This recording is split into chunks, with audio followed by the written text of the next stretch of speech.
Hello friend, welcome to my YouTube platform Toofan classes. तो दोस्तों, आज हम लोग एनसीईआरटी का क्लास 6 का जो साइंस का ये हमारा सीरीज चल रहा है। इसमें दोस्तों हम लोग आज चैप्टर जो है आपका 2 पढ़ेंगे, जो कि भोजन के घटक है। यदि आप फर्स्ट चैप्टर नहीं देखे हैं तो जाकर आप पहले फर्स्ट चैप्टर देख लीजिए, उसके बाद आप फर्स्ट चैप्टर 2 पढ़िए।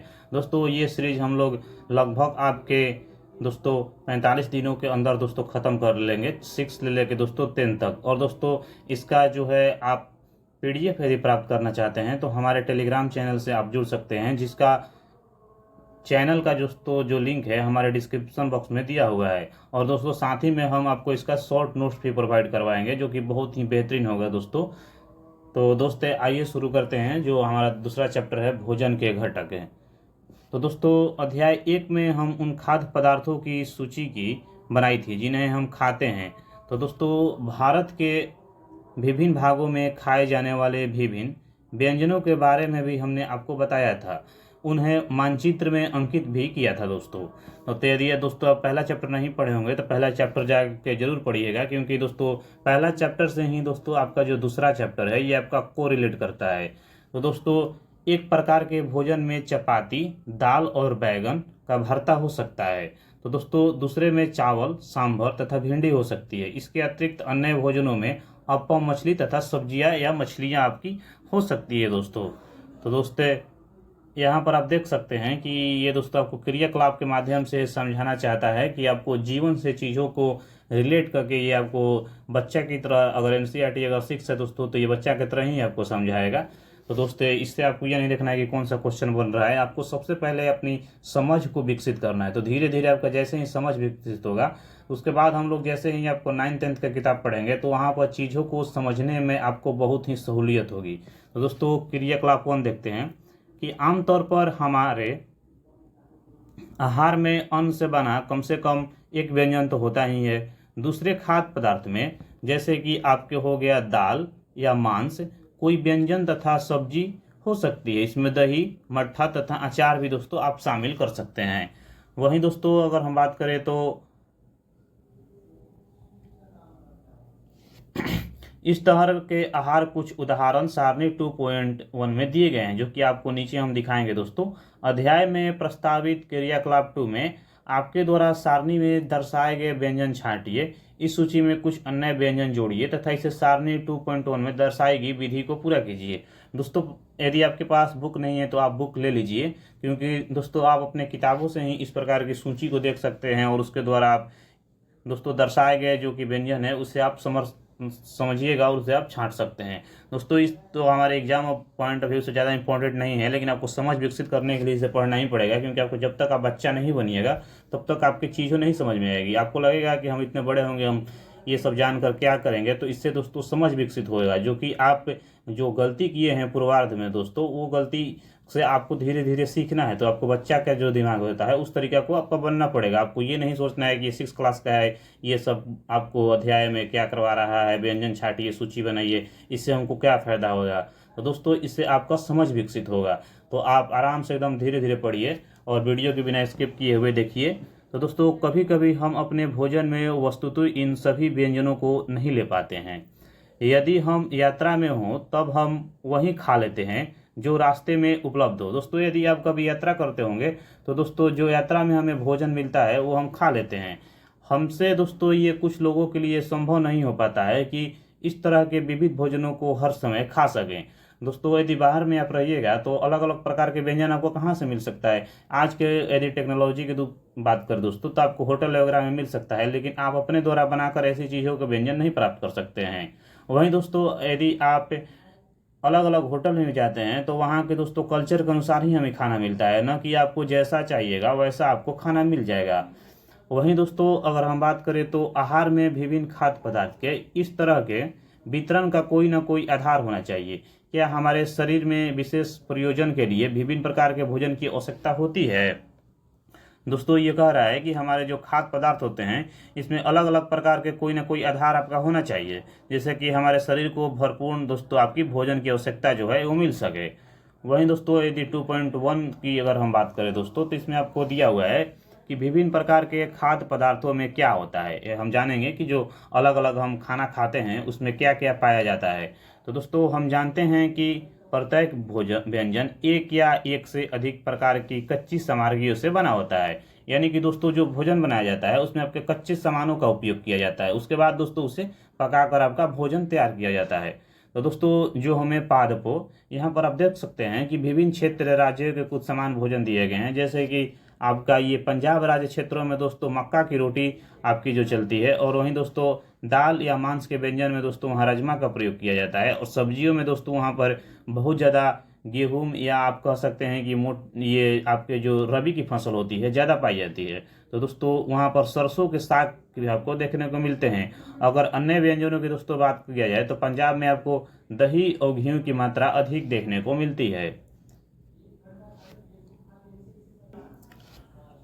वहीं दोस्तों आंध्र प्रदेश की हम बात करें दोस्तों, तो यहाँ पर आपको व्यंजन के रूप में चावल का प्रयोग आपको देखने को मिलता है, क्योंकि आंध्र प्रदेश दोस्तों और ये आपका उड़ीसा पश्चिम बंगाल सब तटीय प्रदेश होने के कारण वहाँ पर दोस्तों चावल की खेती दोस्तों हो जाती है, और दोस्तों वहाँ पर लोग चावल खाना ज़्यादा ही शौकीन पसंद या करते हैं दोस्तों। वहीं दाल या मांस के व्यंजन में वो दोस्तों दाल को ज़्यादा रेफर किया जाता है, तो वहाँ पर अरहर की दाल तथा रसम जिसे चारू कहते हैं इसकी दाल का प्रयोग किया जाता है। सब्जी में दोस्तों वहाँ पर कुंदरू का प्रयोग किया जाता है, और अन्य व्यंजनों में कहा जाए तो वहाँ पर दोस्तों मट्ठा और घी और साथ में दोस्तों अचार का आपका प्रयोग किया जाता है।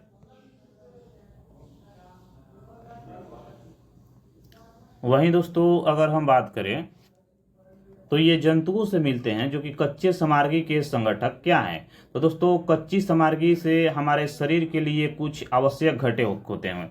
तो दोस्तों ये कच्ची सामग्री से हमें कौन कौन से आपके अलग अलग वस्तुएं मिलती है या घटक मिलते हैं दोस्तों, तो आइए हम देखते हैं।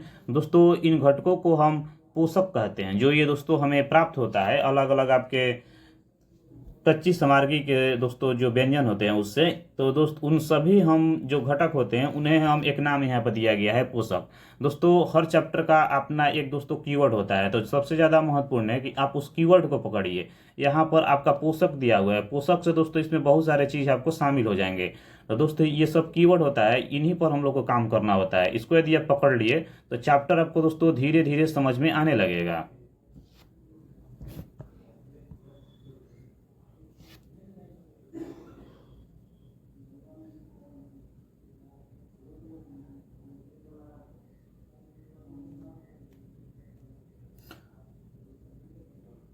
वहीं दोस्तों अगर हम बात करें इन घटकों की दोस्तों, तो हमारे भोजन में मुख्यतः आपके जो पोषक तत्व दोस्तों शामिल होते हैं, ये आपके दोस्तों कार्बोहाइड्रेट या आपके प्रोटीन, वसा, विटामिन, खनिज लवण हमें मिलते हैं। दोस्तों यदि आप जो भोजन अलग अलग प्रकार के करते हैं इसमें आपको कार्बोहाइड्रेट मिलता है, प्रोटीन हमें कुछ से प्राप्त होता है, तो कुछ से वसा प्राप्त होता है, तो कुछ से हमें विटामिन, और तो कुछ दोस्तों खनिज लवण प्राप्त होते हैं, जो हमारे शरीर को दोस्तों अलग अलग आपके भोजन के दोस्तों घटकों से प्राप्त होकर हमें शरीर में दोस्तों जो हमारी ऊर्जा क्षमता है उसको बढ़ाता है और हमारे शरीर के दोस्तों आवश्यकताओं को पूरा करता है। तो दोस्तों इसके लिए अतिरिक्त हमारे भोजन में रुक्षांश तथा जल भी शामिल है, जिनकी हमारे शरीर की आपकी आवश्यकता होती है। वहीं दोस्तों क्या आपके सभी खाद्य पदार्थ ये सभी पोषक उपलब्ध होते हैं? तो दोस्तों कुछ साधारण विधियों से हम यह जान सकते हैं कि कच्ची सामग्री या दोस्तों पके हुए भोजन में कौन सा एक या अधिक पोषक उपस्थित है। तो दोस्तों इसमें से आपको कार्बोहाइड्रेट, प्रोटीन तथा वसा के परीक्षण करना होता है कि कौन सा दोस्तों इसमें कार्बोहाइड्रेट है, कौन सा आपका प्रोटीन है, कौन सा वसा है। इसे आप कैसे पहचानिएगा? तो दोस्तों ये हमें आगे बताएगा कि किस तरीका से पहचानना है। तो उन विधियों को दोस्तों हम देखेंगे और क्रियाकलाप के माध्यम से भी चेक करेंगे कि कैसे हम प्रोटीन और वसा में दोस्तों अंतर को देख सकते हैं। तो दोस्तों अन्य पोषकों के परीक्षण की अपेक्षा सरल है। तो दोस्तों आइए हम इन परीक्षणों का प्रयोग करके देखते हैं। दोस्तों यदि आप एनसीईआरटी पढ़ते हैं तो यहाँ से दोस्तों बिहार दरोगा हो गया, बीपीएससी हो गया, या बिहार एसएससी में दोस्तों खासकर इन सब एग्जामों में दोस्तों या बीपीएससी दोस्तों इन सब में आपको बहुत ही ज़्यादा ऐसे प्रश्न देखने को मिलते हैं जो कि एनसीईआरटी से डायरेक्टली आपके पूछ दिए जाते हैं। यदि आपसे 10 प्रश्न पूछा जा रहा है तो उसमें से दोस्तों 8 क्वेश्चन जो है एनसीईआरटी से रहेगा। हो सकता है 1-2 इजी हो सकता है दोस्तों।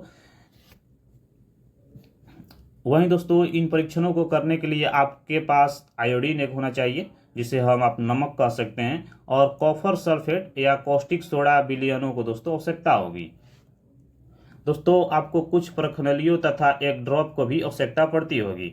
वहीं दोस्तों बात करें तो इन परीक्षणों को पके हुए भोजन तथा कच्ची सामग्री पर प्रयोग करना है। तो दोस्तों इस प्रयोग को करने के लिए आपके पास आयोडीन और कॉस्टिक सोडा होना चाहिए। तो दोस्तों इन परीक्षणों से प्राप्त परीक्षणों को सारणी 2.2 में दर्शाए गए तरीके से आप लिख सकते हैं।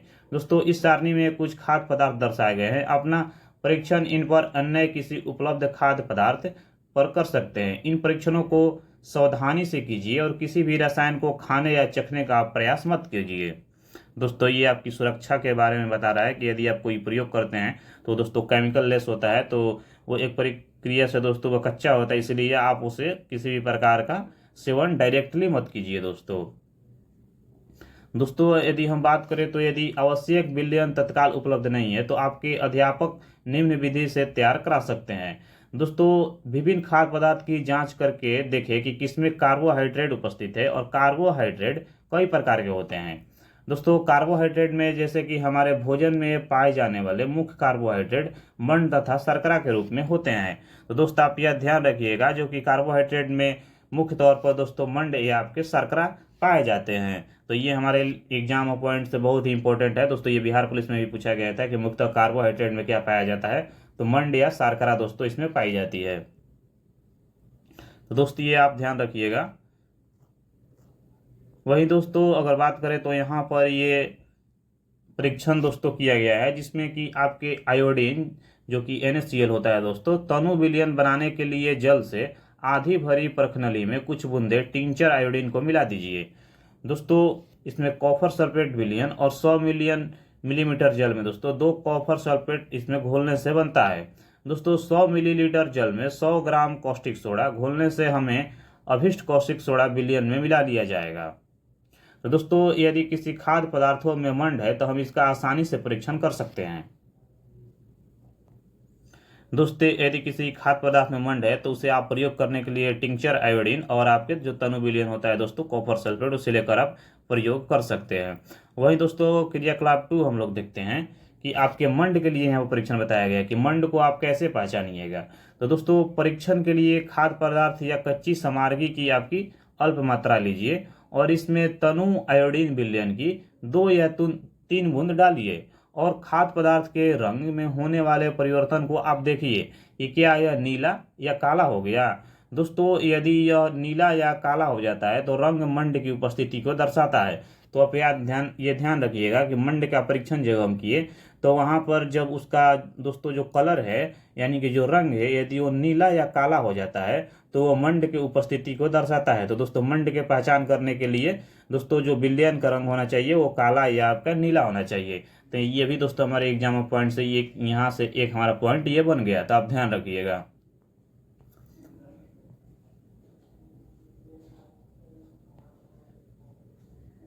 नेक्स्ट दोस्तों देखते हैं अगला चैप्टर, अगला जो दोस्तों हमारा पेज है कि इस परीक्षण में किसी अन्य खाद्य पदार्थों के साथ दोहराइए और जांच कीजिए कि किसमें मंड है।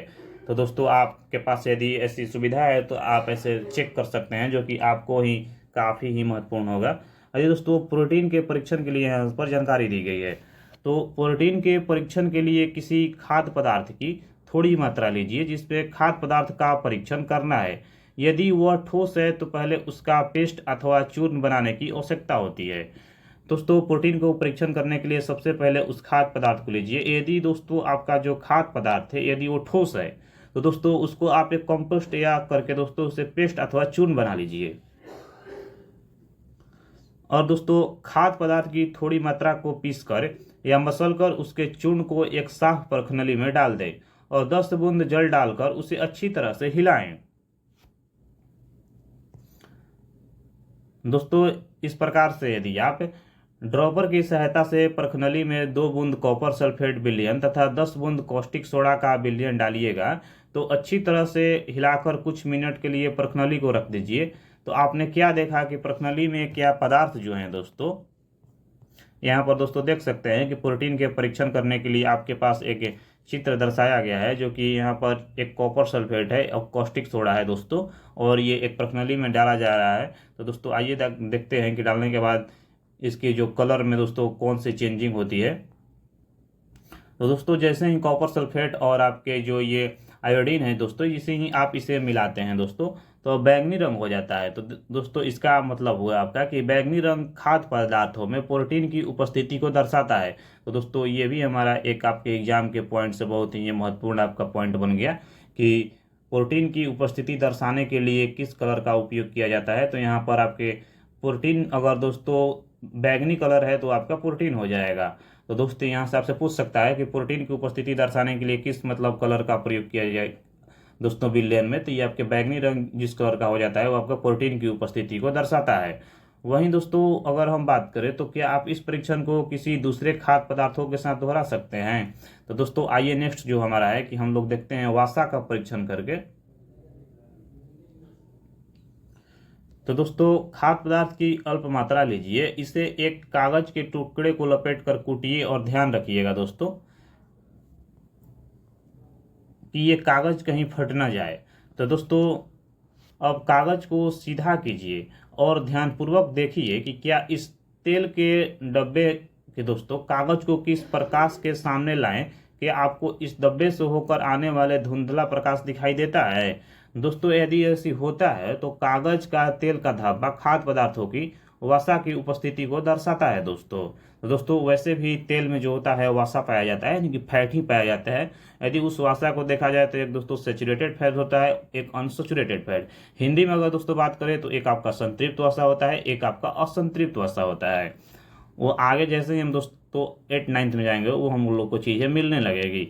वही दोस्तों खाद्य पदार्थ में कभी कभी जल की भी कुछ मात्रा हो सकती है। इस दिशा में इन पदार्थों को कागज पर धीरे धीरे रगड़िए और कुछ पदार्थों के कागज को सुखा दीजिए। यदि दोस्तों खाद्य पदार्थ के कुछ जल आया है तो वो सूख जाएगा। और दोस्तों इसके बाद कागज पर तेल की कोई बूंद ना रहे या धब्बा ना रहे, इससे पता चलता है कि खाद्य पदार्थों में वसा की उपस्थिति नहीं है। तो इस परीक्षण को आप देख सकते हैं करके, यदि आपके पास ऐसी सुविधा हो तो। नहीं तो आप बुक के माध्यम से ऐसी चीज़ों के जो हमारे लिए बहुत इंपॉर्टेंट है उसे आप नोट डाउन कर लीजिए। वैसे भी दोस्तों हम आपको जैसे ही शॉर्ट नोट्स देंगे तो उसमें सारी बातें आपको क्लियर रूप से लिखी हुई है, जो कि आपको समझने में किसी भी प्रकार की दिक्कत का सामना नहीं करना पड़ेगा। दोस्तों क्या वसा, प्रोटीन तथा मंड उन सभी खाद्य पदार्थों में उपस्थित है जिनका आपने परीक्षण किया है। क्या खाद्य पदार्थ एक से अधिक पोषक तत्व उपस्थित होते हैं। क्या आपने कोई खाद्य पदार्थ ऐसा दोस्तों पाया जिसमें इनमें से कोई भी पोषक तत्व उपस्थित ना हो। तो दोस्तों यहाँ पर हम देख सकते हैं कि हमने 3 पोषक तत्वों का परीक्षण किया था, जो कि आपका एक था कार्बोहाइड्रेट, एक था आपका प्रोटीन और तीसरा था दोस्तों वसा। दोस्तों वसा के लिए खाद्य पदार्थों का परीक्षण दोस्तों हमने किया था। और दोस्तों विटामिन तथा खनिज लवण जैसे अन्य पोषक भी हमारे खाद्य पदार्थों में उपस्थित रहते हैं। इन सभी पोषक को हमें क्यों आवश्यकता होती है, इसके बारे में दोस्तों हम जानकारी इकट्ठा करेंगे।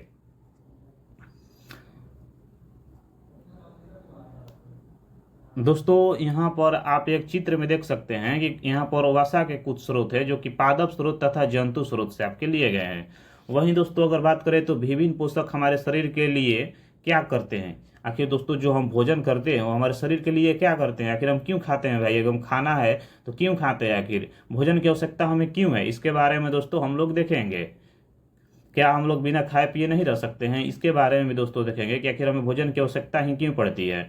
तो दोस्तों अगर हम बात करें तो कार्बोहाइड्रेट मुख्य रूप से हमारे शरीर को ऊर्जा प्रदान करते हैं। तो दोस्तों आप यह ध्यान रखिएगा कि कार्बोहाइड्रेट जो होता है ये मुख्य रूप से हमारे शरीर को ऊर्जा प्रदान करते हैं। और दोस्तों वसा से भी ऊर्जा मिलती है। लेकिन दोस्तों वास्तविकता यह है कि कार्बोहाइड्रेट के तुलना में वसा की समान मात्रा से हमें अधिक ऊर्जा प्राप्त होती है। तो दोस्तों आप यह ध्यान रखिएगा कि जो ऊर्जा मिलता है आपका, ये तो एक आपको कार्बोहाइड्रेट और दूसरा दोस्तों वसा, दोनों से ऊर्जा मिलती है। लेकिन अगर वास्तविक रूप से दोस्तों देखा जाए तो कार्बोहाइड्रेट की तुलना में वसा की समान मात्रा से हमें अधिक ऊर्जा प्राप्त होती है। यानी कि वसा के जितना ऊर्जा समान होती है उससे अधिक ऊर्जा दोस्तों हमें कार्बोहाइड्रेट से प्राप्त होती है। तो आपसे पूछ सकता है कि हमें किस 4 ऑप्शन आपको दे देगा, पूछेगा इनमें से किसमें ऊर्जा की मात्रा अधिक होती है, कार्बोहाइड्रेट, वसा, उसमें दोस्तों दोनों ऑप्शन रखा गया। लेकिन जैसे ही आपके पास अधिक का ऑप्शन आएगा तो दोस्तों उसका राइट आंसर आपको कार्बोहाइड्रेट हो जाएगा। तो आप ये ध्यान रखिएगा कि कार्बोहाइड्रेट और वसा से हमें ऊर्जा की प्राप्ति होती है। दोस्तों कार्बोहाइड्रेट जो होते हैं इनमें भोजन को ऊर्जा देने वाला भोजन भी कहा जाता है। तो ध्यान रखिएगा, आपको डायरेक्टली एग्जाम में दे सकता है कि ऊर्जा देने वाला भोजन किसे कहा जाता है। आपको कार्बोहाइड्रेट दे देगा, प्रोटीन दे देगा, वसा दे देगा। तो दोस्तों ये आपका राइट आंसर जो हो जाएगा इसका कार्बोहाइड्रेट हो जाएगा, क्योंकि कार्बोहाइड्रेट युक्त भोजन जो होते हैं उन्हें ऊर्जा देने वाले भोजन भी कहते हैं। ये सारे दोस्तों चीज़ें जो है नोट्स में लिखी हुई है, बस आपको धीरे धीरे समझना है। तो दोस्तों यहाँ कार्बोहाइड्रेट के कुछ स्रोत देख सकते हैं, जैसे कि आपके शकरकंद जो होता है, जिसे आप अगर बिहार में अगर दोस्तों कहा जाए तो जिसे आप शकरकंद कहते हैं, उसे हम उससे दोस्तों कार्बोहाइड्रेट प्राप्त होता है। वहीं दोस्तों आलू से कार्बोहाइड्रेट प्राप्त होता है, गन्ना से दोस्तों कार्बोहाइड्रेट प्राप्त होता है, दोस्तों पपीता से भी हमें कार्बोहाइड्रेट मिलता है, तरबूज से कार्बोहाइड्रेट मिलता है, आम से दोस्तों कार्बोहाइड्रेट मिलता है, मक्का से कार्बोहाइड्रेट मिलता है, वहीं दोस्तों बाजरा से भी कार्बोहाइड्रेट देखने को मिलता है, वहीं दोस्तों चावल से भी हमें कार्बोहाइड्रेट मिलता है, जो दोस्तों डेली हम लोग अपनी दिनचर्या में दोस्तों जिस मुख्य भोजन का प्रयोग करते हैं चावल, उससे दोस्तों हमें कार्बोहाइड्रेट मिलता है। वहीं दोस्तों गेहूं से भी कार्बोहाइड्रेट मिलता है। तो दोस्तों ये सारी चीज़ें जो है आपकी ये कार्बोहाइड्रेट वाले भोजन है। तो आपको हमने चित्र के माध्यम से भी आपको दिखा दिया है कि कौन कौन से कार्बोहाइड्रेट युक्त भोजन है।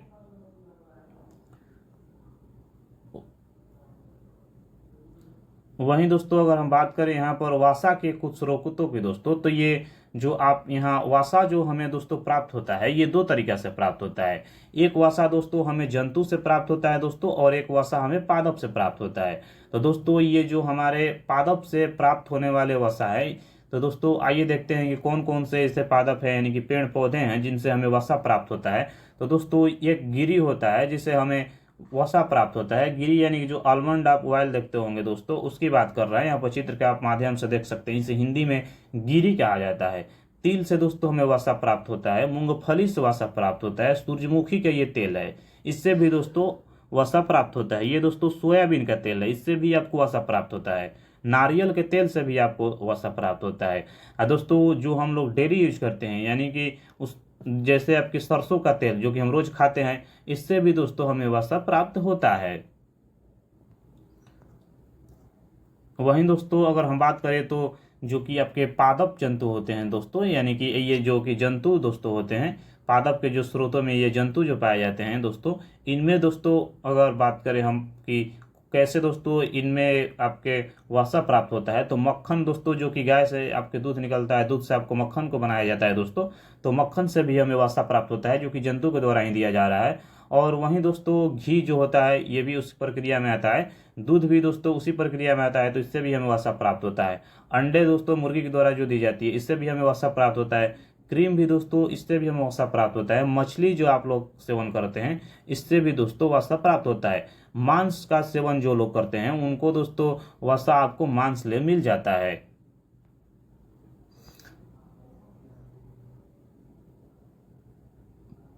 वहीं दोस्तों अगर हम बात करें चित्र नंबर 1 की दोस्तों, तो यहाँ पर आप देख सकते हैं सोयाबीन, राजमा, तुअर का दाल, मूंग, चना और मटर है दोस्तों। यहाँ पर दोस्तों ये विटामिन के भी आपके कुछ स्रोत हैं, जैसे कि पपीता हो गया, दूध हो गया, इन सब दोस्तों, गाजर हो गया, ये सब चीज दूध से दोस्तों वसा और आपके विटामिन दोनों मिलते हैं। दोस्तों यहाँ पर आप विटामिन बी के भी कुछ स्रोत देख सकते हैं, कि जैसे कि आपकी यकृत हो गया, इस दोस्तों विटामिन बी हो गया आपका। विटामिन सी के दोस्तों यहाँ पर कुछ स्रोत हैं, जैसे कि आपके अमरूद हो गया, मिर्च हो गया, नींबू हो गया, आंवला हो गया, टमाटर हो गया और संतरा हो गया। ये आपके विटामिन बी के स्रोत हैं दोस्तों। तो दोस्तों हम लोग जैसे ही vitamin A B C D पढ़ेंगे, फिर आपको ऊपर हम दिखा देंगे कि कौन कौन से विटामिन के स्रोत हैं। दोस्तों प्रोटीन की आवश्यकता शरीर की वृद्धि तथा स्वस्थ रहने के लिए होती है, लेकिन दोस्तों प्रोटीन युक्त भोजन को प्रायः शरीर वर्धक भोजन कहा जाता है। तो दोस्तों आप ये ध्यान रखिएगा कि शरीर वर्धक भोजन कौन सा होता है। आपको 4 ऑप्शन दे देगा, कार्बोहाइड्रेट, प्रोटीन, वसा। तो दोस्तों ऊर्जा देने वाले भोजन आपको कार्बोहाइड्रेट हो जाएंगे, और शरीर वर्धक माने शरीर को दोस्तों जो आपके एनर्जी देने वाले जो दोस्तों भोजन हो जाएंगे, ये आपके जो प्रोटीन हो जाएंगे। तो आप ये ध्यान रखिएगा कि शरीरवर्धक भोजन कौन से है। तो प्रोटीन आपका शरीरवर्धक भोजन है, शरीर की दोस्तों वृद्धि जो करता है उसे हम शरीरवर्धक भोजन कहते हैं। तो दोस्तों प्रोटीन जो हो गया, जो प्रोटीन युक्त भोजन होते हैं वो दोस्तों शरीरवर्धक भोजन होते हैं। वहीं अगर हम बात करें तो विटामिन रोग से हमारे शरीर की रक्षा करता है। ये आप ध्यान रखिएगा कि जो विटामिन होता है ये हमें रोगों से रक्षा करता है, इसलिए हम दोस्तों विटामिन का प्रयोग करते हैं। और विटामिन हमारी आँख, अस्थियाँ, दांत और मसूड़े को स्वस्थ रखने में भी सहायता करता है, इसलिए दोस्तों विटामिन हमें लेना चाहिए। और दोस्तों विटामिन कई प्रकार के होते हैं जिन्हें अलग अलग नामों से जाना जाता है। दोस्तों यहाँ पर कुछ वैज्ञानिक नाम दिए गए हैं कि यानी दोस्तों मान लीजिए जैसे कि बहुत सारे आपके दुनिया में बहुत सारे दोस्तों विटामिन है, तो उसको आप अलग अलग कैसे जानिएगा, तो उनको दोस्तों एक विभाग बना दिया गया है, आपके कैटेगरी वाइज उसे बांट दिया गया है, ABCDE के ऐसे करके दोस्तों, क्योंकि हमें सहूलियत होगी चीज़ों को जानने और समझने में। तो दोस्तों विटामिन के कुछ वैज्ञानिक नामों को देखेंगे, जैसे कि अपन विटामिन ए हो गया, विटामिन बी हो गया, विटामिन सी हो गया, विटामिन डी हो गया। वहीं दोस्तों विटामिन ई हो गया, विटामिन के हो गया दोस्तों। तो दोस्तों यहाँ पर कुछ विटामिन जो होते हैं जो कि जल में आपके घुल जाते हैं, कुछ विटामिन जो होते हैं जल में नहीं घुल पाते हैं। तो दोस्तों जो जल में घुलने वाले विटामिन है ये आपके बी और सी हैं, जो जल में घुलनशील विटामिन है। वहीं दोस्तों A, D, E और के जो दोस्तों विटामिन होते हैं ये आपके जल में नहीं घुलते हैं। तो दोस्तों अगर हम बात करें तो विटामिनों के एक समूह को विटामिन बी कॉम्प्लेक्स भी कहते हैं। तो आप ध्यान रखिएगा कि विटामिनों के एक समूह को विटामिन बी कॉम्प्लेक्स भी कहा जाता है। वहीं दोस्तों हमारे शरीर को सभी प्रकार के विटामिनों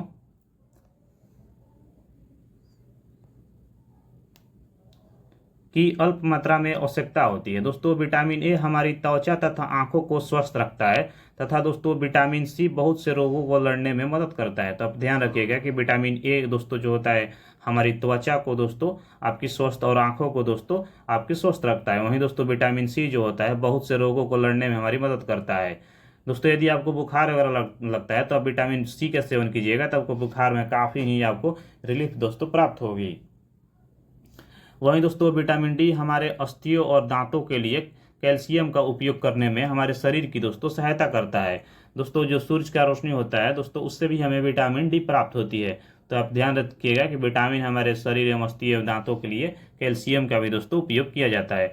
तो आइए हम देख लेते हैं अलग अलग प्रकार के जो विटामिन है दोस्तों, तो कौन कौन से आपके विटामिन A, B, C होते हैं। तो दोस्तों विटामिन ए से जो हमें प्राप्त होता है ये आपके पपीता हो गया दोस्तों, गाजर हो गया दोस्तों, यहाँ पर आम दोस्तों हो गया, ये आपके दूध हो गया दोस्तों, और दोस्तों यहाँ पर आपके मछली का एक तेल हो गया। वहीं दोस्तों अगर बात करें विटामिन बी के कुछ स्रोतों की दोस्तों, तो यकृत हो गया दोस्तों जो कि हमें, और दोस्तों ये चना हो गया, यहाँ से भी दोस्तों हमें कुछ विटामिन मिलते हैं। तो ये दोस्तों विटामिन बी था दोस्तों। और विटामिन सी हम बात करें, जिससे आप खट्टे फल इसमें ज़्यादातर आ जाते हैं दोस्तों, जैसे कि संतरा हो गया, अमरूद हो गया, मिर्च हो गया, जो तीखा होता है वो दोस्तों भी आपके विटामिन सी में आ जाता है, नींबू हो गया, आंवला हो गया और टमाटर हो गया। तो दोस्तों यहाँ पर संतरा, नींबू और आंवला, और दोस्तों ये जो हो गया विटामिन सी हो गया जो कि खट्टो फलों में आते हैं, मिर्च जो कि तीखा हो गया आपको, ये भी विटामिन सी में आता है, एक अमरूद दोस्तों और टमाटर, ये भी आपके विटामिन सी के स्रोत हैं।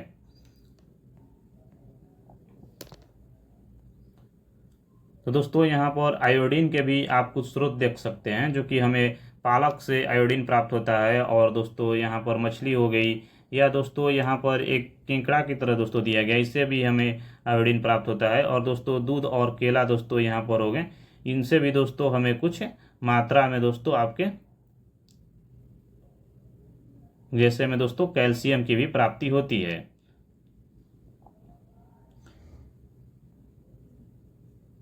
दोस्तों अगर हम बात करें तो यहाँ पर आप देख सकते हैं कि एक दोस्तों बालक जो है यहाँ पर सूरज की रोशनी ले रहा है, इसका मतलब दोस्तों ये विटामिन डी का आपका प्रयोग कर रहा है। दोस्तों यहाँ पर बताया गया है, एक आपको कार्टून तरीका से दोस्तों बताया गया है कि हमारे शरीर भी सूर्य के प्रकाश की उपस्थिति से विटामिन डी बनाता है। तो चित्र के माध्यम से यहाँ पे एक चित्र बना दिया गया है, यहाँ सूर्य बना दिया गया है, और यहाँ से दोस्तों ये विटामिन डी प्राप्त कर रहा है।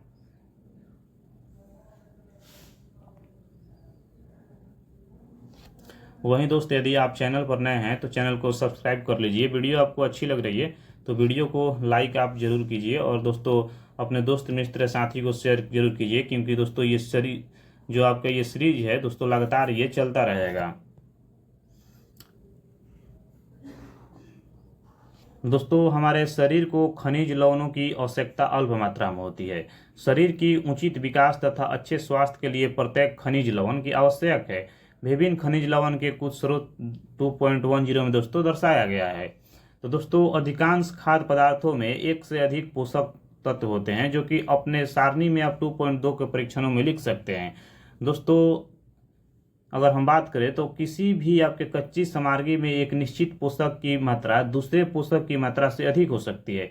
उदाहरणतः दोस्तों चावल में कार्बोहाइड्रेट की मात्रा दूसरे पोषक तत्वों से अधिक होती है। इस आधार पर हम यह कह सकते हैं कि चावल जो होता है दोस्तों ये कार्बोहाइड्रेट समृद्ध भोजन है। तो आप यह ध्यान रखिएगा कि चावल में कार्बोहाइड्रेट बहुत ही अधिक मात्रा में पाया जाता है, जो कि ऊपर हम लोग पढ़ चुके हैं। वहीं दोस्तों इन पोषकों के अलावा हमारे शरीर को आहारी रेशे तथा जल की भी आवश्यकता होती है। आहारी रेशे यानी जिससे दोस्त आपके रुक्षांश के नाम से भी जाना जाता है दोस्तों। वहीं दोस्तों अगर बात करें तो हमारे खाने के में रुक्षांश के प्रति मुख्यतः पादप उत्पादों से होती है दोस्तों। जैसे कि दोस्तों आपको रुक्षांश के मुख्य स्रोत साबुत दोस्तों खाद्यान्न, दाल, आलू और ताजे फल और सब्जी दोस्ती होती है, इसमें आपके रुक्षांश पाए जाते हैं। वहीं दोस्तों रुक्षांश हमारे शरीर को कोई पोषक प्रदान नहीं करते हैं। तो दोस्तों यहाँ पर आप रुक्षांश के बारे में जान गए होंगे कि रुक्षांश किसे कहते हैं। तो दोस्तों जो आहारी रेशे तथा जल की आवश्यकता होती है उस आहारी रेशे में दोस्तों रुक्षांश के नाम से जानते हैं। वहीं दोस्तों फिर भी हमें हमारे भोजन का जो आवश्यक अव्यय होता है दोस्तों इसका आयतन जो होता है यानी कि वॉल्यूम जो होता है इसे बढ़ा देते हैं, और रुक्षांश बिना पचे भोजन को बाहर निकालने में हमारे शरीर की दोस्तों सहायता करते हैं। तो आइए देखते हैं कि रुक्षांश दोस्तों कैसे दोस्तों आपके प्रयोग करता है हमारे शरीर में। तो दोस्तों जल भोजन में उपस्थित पोषकों को अवशोषित करने में हमारे शरीर की सहायता करता है। दोस्तों जो जल होता है ये हमारे शरीर में दोस्तों भोजन को पचाने में आपके यानी कि अवशोषण करने में दोस्तों मदद करता है।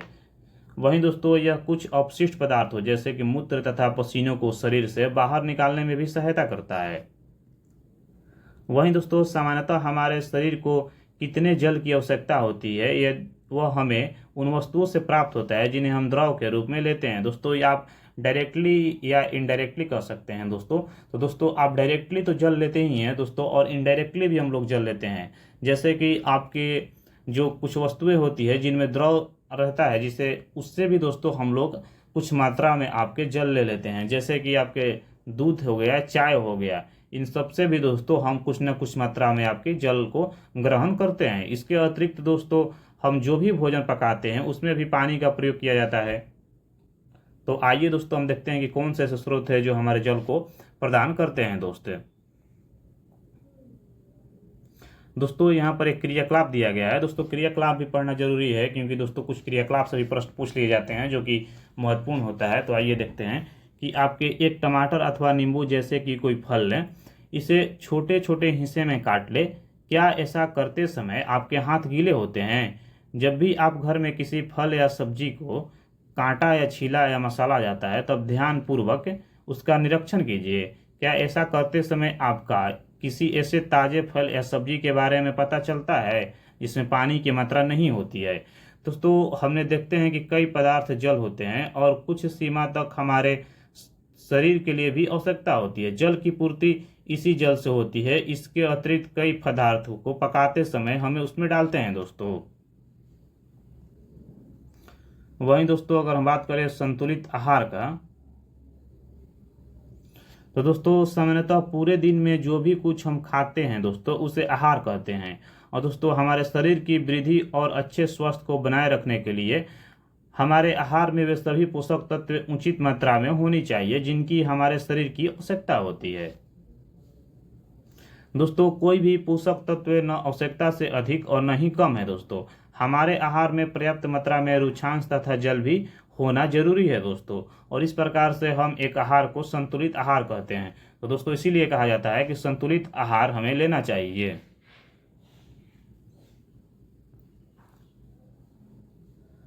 वहीं दोस्त अगर हम बात करें दोस्तों, तो क्या आप सोच सकते हैं कि प्रत्येक वायु वर्ग के लोगों को अन्य प्रकार के आहारों की आवश्यकता होती है? क्या आप यह भी सोचते हैं कि हमारा संतुलित आहार हमारे शरीर के कार्यों पर निर्भर करता है? एक सप्ताह की अवधि में आप जो भी खाते हैं उसका एक चार्ट तैयार कीजिए और जांच कीजिए कि क्या प्रत्येक दिन भोजन को करते समय उसमें सभी पोषक तत्व उपस्थित हैं। तो दोस्तों अगर हम बात करें तो दाल, मूंगफली, सोयाबीन, अंकुरित बीज यानी कि मूंग चना, किण्वित भोजन यानी कि दक्षिण भारत के भोजन जैसे कि इडली दोस्तों हो गया, ये किण्वन भोजन हो गया दोस्तों। और दोस्तों यहाँ पर आटे का मिश्रण, मिस्सी रोटी, थेपला अनाज एवं दालें से अनाज दोस्तों। वहीं केला, पालक, सत्तू, गुड़, उपलब्ध सब्जियां, इस प्रकार के अन्य भोजन के दोस्तों कई पोषक उपलब्ध कराते हैं। इसलिए कोई व्यक्ति अल्प व्यय में दोस्तों भी संतुलित आहार खा सकता है। वहीं दोस्तों उचित प्रकार के भोजन करना ही हमारे पर्याप्त नहीं है, इसे उचित तरीके से आपको पकाना भी आना चाहिए, ताकि दोस्तों इसके जो पोषक तत्व दोस्तों होते हैं ये नष्ट ना हो। तो दोस्तों यहाँ पर देख सकते हैं कि इसके पोषक तत्व दोस्तों जो है वो नष्ट ना हो। कि आप जानते हैं कि पकाते समय कुछ पोषक तत्व नष्ट भी हो जाते हैं। इसीलिए दोस्तों टेम्परेचर पर दोस्तों जो पकाया जाता है उससे अच्छा होता है दोस्तों कि जो भोजन आपके स्टीम करके दोस्तों खाया जाता है उसमें आपको काफ़ी ही दोस्तों आपकी प्रोटीन जो होती है, जो भी दोस्तों उसमें पाया जाता है वो आपको दोस्तों समाप्त नहीं होता है। तो दोस्तों छिलका उतार कर यदि सब्जी या फलों को धोया जाता है तो यह संभव है कि उनमें कुछ विटामिन नष्ट हो जाएं। सब्जी और फलों की त्वचा में कई महत्वपूर्ण विटामिन या खनिज लवण होते हैं। चावल और दालों को बार बार धोने से उसमें उपस्थित विटामिन के कुछ लवण अलग हो जाते हैं। दोस्तों अगर वहीं हम बात करें तो हम सभी जानते हैं कि भोजन को पकाने से भोजन का स्वाद बढ़ता है, इससे भोजन आसानी से दोस्तों पच जाता है। और दोस्तों इसके साथ साथ भोजन में कुछ पोषक तत्वों की हानि भी हो सकती है। यदि भोजन पकाने में अत्यधिक जल का उपयोग किया जाता है और बाद में उसे फेंक दिया जाता है तो कई लाभदायक प्रोटीन तथा खनिज लवणों की भी हानि हो जाती है। तो दोस्तों इसीलिए उस जो जल होता है, आप सब्जी को पहले अच्छी तरह से धोइए, धोने के बाद उसे में दोस्तों जो भी ऐसे बॉयल करते हैं उसी पानी से आप भोजन को दोस्तों बनाइए, क्योंकि उसमें बहुत ही ज़्यादा प्रोटीन रहता है जो आप उसे फेंकिए मत। वहीं दोस्तों पकाने में दोस्तों विटामिन सी आसानी से गर्मी में दोस्तों नष्ट हो जाते हैं। तो दोस्तों गर्मी के कारण विटामिन जो सी होते हैं वो नष्ट हो जाते हैं। तो आप ध्यान रखिएगा कि आपसे पूछ सकता है एग्जाम में कि कौन सा ऐसा विटामिन है जो गर्मी के कारण नष्ट हो जाता है। तो ये आपका विटामिन सी जो है ये गर्मी के कारण नष्ट हो जाता है। दोस्तों क्या उचित नहीं होगा कि हम अपने आहार और फल सब्जियों को इसमें सम्मिलित करें? दोस्तों एक नीचे आपको कार्टून के द्वारा यहाँ पर समझाया गया है।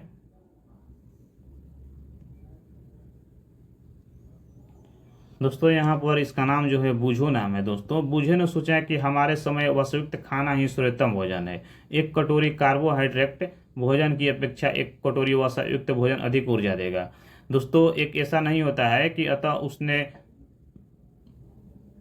तली हुई चीजें, समोसा, पूड़ी, मलाई, रबड़, पेड़ा आदि प्रचुर वसायुक्त भोजन ही खाया, इसके लिए कुछ अलावा नहीं खाया दोस्तों। और क्या आप सोच सकते हैं कि यह वो ठीक किया था? तो निस्संदेह नहीं, इतना अत्यधिक वसायुक्त भोजन भी हमें नहीं खाना चाहिए दोस्तों। इसीलिए कहा जाता है कि हमें एक संतुलित आहार लेना चाहिए दोस्तों। इस प्रकार से वसायुक्त भोजन खाने के कारण इसे आप देख सकते हैं कि इसके जो शरीर में वसा की मात्रा काफ़ी बढ़ गई है और दोस्तों ये मोटा भी आपको लग रहा है, जिससे दोस्तों इसके अनेक बीमारियों का सामना करना पड़ सकता है।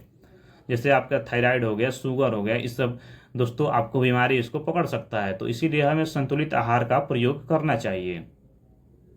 तो आप जो खाते हैं उसमें दोस्तों आप देखिए और अपने परहेज कीजिए कि क्या खाना है, क्या दोस्तों नहीं खाना है।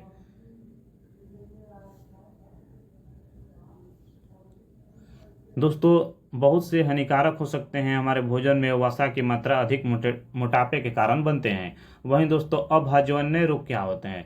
तो दोस्तों एक व्यक्ति खाने के लिए पर्याप्त भोजन पा रहा है, लेकिन कभी कभी उसके भोजन में किसी विशेष पोषक की कमी हो जाती है। यदि यह कमी लंबे अवधि तक रहता है तो वह व्यक्ति उसके अभाव से दोस्तों ग्रसित हो सकता है। एक या अधिक पोषक तत्वों का अभाव हमारे शरीर में रोगों तथा विकृतियां उत्पन्न कर सकता है दोस्तों, जैसा कि हमने आपको ऊपर समझाया था। दोस्तों वे रोग जो लंबी अवधि तक पोषकों के अभाव के कारण होते हैं, जो लोग लंबी अवधि तक दोस्तों पोषकों का प्रयोग करते हैं उसे अवधान्य रोग भी कहा जाता है। अगला दोस्तों हमारा जो लाइन है दोस्तों उसे हम लोग पढ़ते हैं कि दोस्तों यदि कोई व्यक्ति अपने भोजन में पर्याप्त प्रोटीन नहीं ले रहा है तो उसे कुछ रोग हो सकते हैं, जैसे कि वृद्धि का अवरुद्ध होना। दोस्तों, यदि आप प्रोटीन नहीं लीजिएगा तो आपके शरीर में वृद्धि नहीं हो पाएगा। कोई भी आप अगर गांव घर में दोस्तों ऐसी बच्चों को आप देखते होंगे जिनकी उम्र दोस्तों ज़्यादा होती है, लेकिन उनके जो शरीर का वृद्धि होता है उस समय के अनुसार नहीं हो पाता है, क्योंकि उनमें प्रोटीन की कमी हो जाती है। वहीं दोस्तों, चेहरे पर सृजन और बालों के रंगों का उड़ना और त्वचा की बीमारियों और पेचिश आदि। वहीं दोस्तों, यदि प्रोटीन या कार्बोहाइड्रेट दोनों ही किसी व्यक्ति के आहार में एक लंबे समय तक अनुपस्थित रहे तो उसे वृद्धि पूरी तरह से अवरुद्ध हो जाएगी। वहीं दोस्तों, इस ऐसा व्यक्ति जो कि बहुत दुबला पतला हो जाएगा, वह इतना दुर्बल हो जाएगा कि चलने में भी आपको असमर्थ दिखने लगेगा। दोस्तों, विभिन्न विटामिन और खनिज लवणों को अभाव में दोस्तों विभिन्न रोग अथवा विकृतियां हो सकती है। इनमें कुछ कारण 2.3 में दर्शाए गए हैं। दोस्तों, सभी अभाज्यजन्य रोगों को दोस्तों रोकथाम संतुलित आहार लेने के लिए की जा सकती है। दोस्तों, इस अध्याय में हमने स्वयं यह जानने की दोस्तों कोशिश की कि विभिन्न क्षेत्रों के भोजन इतनी अधिक विविधता होते हुए भी आहार में पोषक तत्वों का वितरण समान है। यह वितरण हमारे भोजन में आवश्यक पोषक तत्वों की उपस्थिति यह सुनिश्चित दोस्तों करता है। यहाँ पर दोस्तों कुछ हमारे विटामिन और उनके लवणों के बारे में दोस्तों बताया गया है, तो आइए दोस्तों उनको एक बार आपको दिखा देते हैं। तो दोस्तों, जो विटामिन ए होता है, इसमें दोस्तों आपकी जो रोग होते हैं ये आपकी दृष्टिहीनता यानी कि दोस्तों आपको कम दिखाई देने लगता है। इसके जो लक्षण होते हैं दोस्तों, कमजोर दृष्टि, अंधेरे रात में कम दिखाई देना, कभी कभी पूरी तरह से दिखाई देना न और बंद होना। विटामिन बी1 को दोस्तों बेरी बेरी के नाम से भी जाना जाता है, जो कि इसका दोस्तों आपका वैज्ञानिक नाम है। वहीं दोस्तों दुर्बल पेशियों और काम करने की ऊर्जा में कमी हो जाती है यदि विटामिन बी1 की कमी होगी तो। वहीं दोस्तों विटामिन सी से आपको, जिसे अस्कर्बी कहा जाता है दोस्तों, इससे आपको अस्कर्बी रोग हो जाता है। वहीं दोस्तों मसूड़े से खून निकलने लगता है और घावों को भरने में अधिक समय दोस्तों लगने लगता है। वहीं दोस्तों विटामिन डी जो होता है, जिससे दोस्तों रिकेटस रोग होता है, दोस्तों अस्थियों को मुलायम होकर मुड़ जाता है। और दोस्तों कैल्शियम और अस्थियों और जो होते हैं इसमें दंत और क्षय रोग के दोस्तों इसमें रोग हो जाते हैं, जो कि कमजोर अस्थियों दोस्तों हो जाती है। वहीं दोस्तों आयोडीन जो होता है, इससे दोस्तों जो कमी होती है, इससे दोस्तों घेंघा रोग होता है। वहीं दोस्तों गर्दन की ग्रंथि का फूल जाना होता है और बच्चों में मानसिकता विकलांगता देखी जाती है। दोस्तों लोहे की कमी से हमें अरक्तता रोग हो सकती है, जिससे हमको कमजोरी हो जाएगी। तो दोस्तों आप ये ध्यान रखिएगा कि विटामिन ए की कमी से क्षीणता या दृष्टिहीनता की रोग होती है, विटामिन बी1 की कमी से बेरी बेरी रोग होता है, विटामिन सी की कमी से अस्कर्बी रोग होता है और विटामिन डी की कमी से रिकेटस रोग होता है। वहीं दोस्तों कैल्शियम की कमी से अस्थियों और दंत क्षय में रोग हो जाते हैं। दोस्तों आयोडीन की कमी से घेंघा या गैटर रोग होता है और लोहे की कमी से आपको अरक्ता रोग देखने को मिलती है। तो दोस्तों यहाँ पर जो था हमारा चैप्टर समाप्त हो जाता है। दोस्तों यहाँ पर कुछ आपके सारांश दिए गए हैं कि दोस्तों एक बार इसे भी दोस्तों हम लोग पढ़ लेते हैं कि हमारे भोजन के मुख्य पोषक तत्वों के नाम कार्बोहाइड्रेट, प्रोटीन, वसा, विटामिन तथा खनिज लवण। अतिरिक्त भोजन में हमारी रेशे जल भी होते हैं। दोस्तों कार्बोहाइड्रेट तथा वसा हमारे शरीर के मुख्य रूप से ऊर्जा प्रदान करते हैं। दोस्तों प्रोटीन, खनिज लवण की हमारे शरीर की वृद्धि तथा अनुक्षरण के लिए भी होती है। वहीं दोस्तों विटामिन हमारे शरीर को रोगों के लिए रक्षा करने में सहायता करता है। दोस्तों संतुलित आहार में हमारे शरीर के लिए आवश्यक सभी पोषक तत्वों का पर्याप्त रूपांश और जल की उचित मात्रा उपस्थित होती है। वहीं दोस्तों हमारे आहार में लंबी अवधि तक अधिक पोषक तत्वों को न्यूनतम विशिष्ट रोग अथवा अन्य विकार उत्पन्न हो सकते हैं। दोस्तों यहाँ पर कुछ एडजेक्टिव आपको दिए गए हैं जो कि हम आपके सामने दोस्तों ये रख देते हैं, और इसमें कुछ आपके रिक्त स्थान है और टिक दोस्तों यहाँ पर आपके ट्रू फॉल्स करना है। तो दोस्तों ये आप कमेंट बॉक्स में इसका आप अभ्यास प्रश्नों का दोस्तों उत्तर जरूर दीजिएगा। तो दोस्तों मिलते हैं फिर हम लोग अगले नेक्स्ट जो चैप्टर है 3 नंबर उसमें दोस्तों।